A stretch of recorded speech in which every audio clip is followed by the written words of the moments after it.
Elle est à elle seule un monument d'histoire. Sous ce feutre noir, une conteuse et une guide conférencière depuis, dit-elle, le Moyen-Âge au moins. Annie a aussi des années de recherche archéologique derrière elle, au Moyen-Orient notamment. Et on ne badine pas avec son métier. Guide conférencier, c'est cela. Validité permanente. Et les gens qui s'intitulent guide sur la rue, ils peuvent faire un petit discours, mais ils n'ont pas du tout ces notions-là. Et n'importe qui peut dire n'importe quoi. Et c'est grave, parce que là, on falsifie l'histoire. En Maine-et-Loire, ils sont 80 environ à bénéficier du statut de guide professionnel.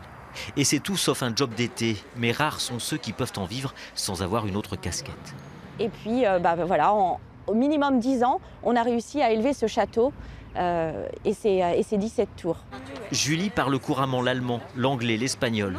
Elle parvient à gagner un peu plus que le SMIC.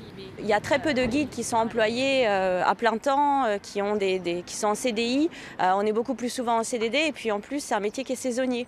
Ça ne veut pas dire qu'on ne travaille pas l'hiver, au contraire l'hiver on est plutôt dans le côté administratif, dans la préparation des visites, la formation.